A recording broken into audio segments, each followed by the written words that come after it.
Hello, শুভ সন্ধ্যা সবাইকে। আগামীকাল আমার স্কুল খুলে যাচ্ছে, তার জন্য বিভিন্ন রকম প্রস্তুতি তো নিতেই হয়।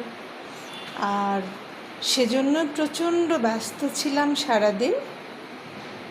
তো বিকেলের জন্য তেমন কিছু করতে পারিনি, কিন্তু নাস্তা তো করতে হবে কিছু, যার জন্য আজকে এই রেডিমেড নাস্তা দিয়েই আজকের বিকেলটা শেষ হলো।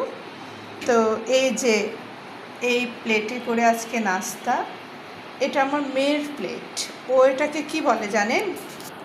এটা হলো সোনার থালা।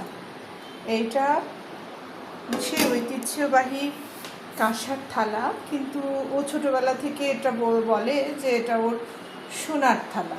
তো সেই সোনার থালায় আজকে বিকেলের একটু নাস্তা, একেবারেই হালকা। তো এটাই সবাই মিলে আজকে খাওয়া হবে। তো খুব ভালো থাকবেন আপনারা সবাই। টাটা।